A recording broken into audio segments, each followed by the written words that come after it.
Today, we get political. We're going to delve into the issues of the day regarding international students and temporary foreign workers. And I'm going to pick on our part-time finance minister who's celebrating July's housing starts. And don't forget to like, subscribe, and share this with anyone you think will find it helpful. Please send some comments, some feedback. I read all of them, and I really appreciate your support. International students and temporary foreign workers have been in the news quite a bit lately, to the point where the federal government is on a retreat, and this is the big topic they're discussing. But my question is, how did we get here?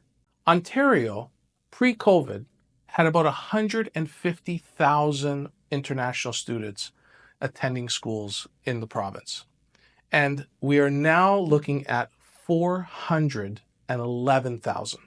That's about a 170% increase during the COVID years. What happened?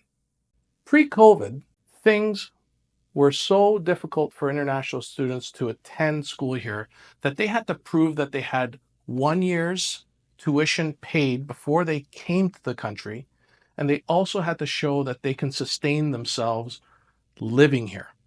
During COVID, we had a passport crisis. It was so difficult to get any type of passport because of work from home issues, folks not being in government offices to do the work, and there was also difficulty issuing visa permits. During COVID, the government released and waived the requirement to show 1 year's tuition paid in advance and the ability to sustain themselves in the country while studying. This allowed a surge in applications of students coming into this country. And what also happened was many of these students brought in their spouses that came in as temporary foreign workers. The majority of temporary foreign workers that was surging was spouses of international students. This posed a considerable problem because without proving that they can sustain themselves while they're here, they're now asking the government to waive the restriction of working in Canada while in school. Previous, international students predominantly worked on campus at basic campus jobs, dealing with the university aspect of life. Those were the jobs available to international students. When that waiver happened, all of a sudden they entered the workforce and they were working full time, and many abandoned their education and started asking for permanent residence.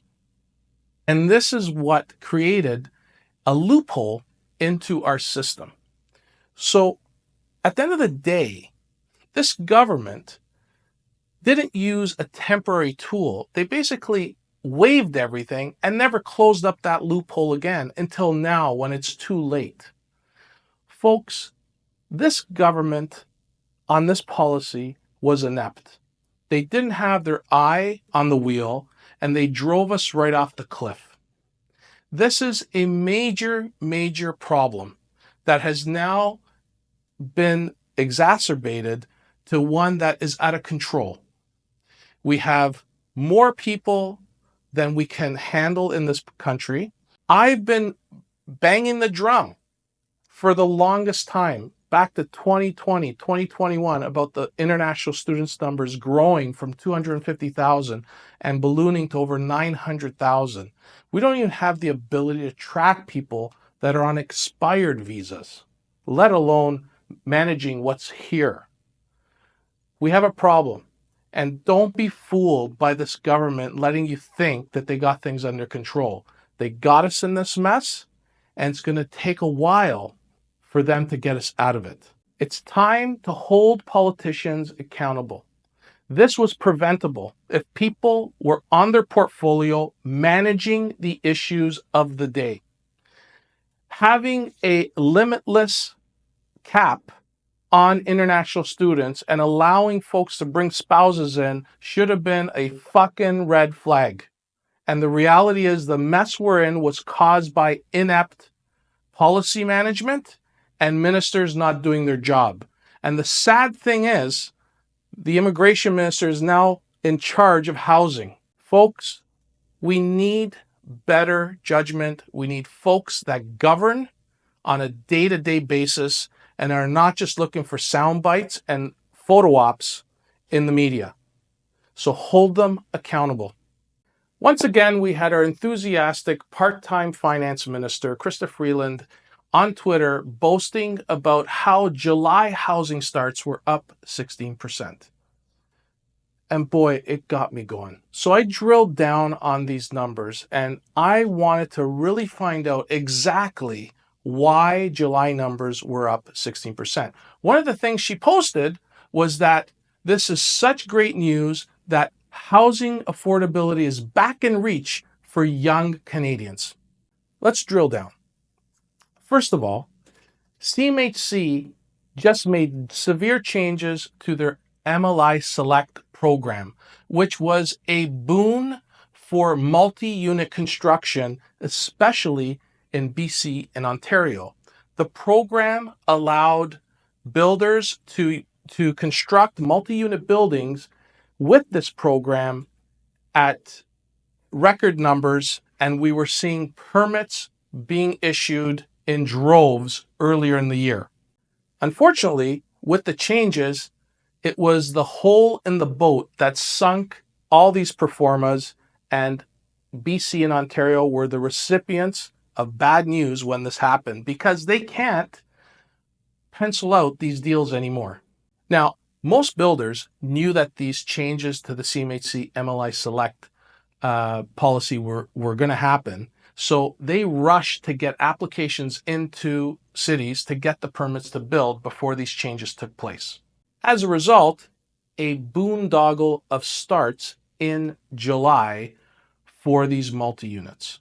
In particular, when you drill down to the units, there were 57% increase in multi-unit rentals in July.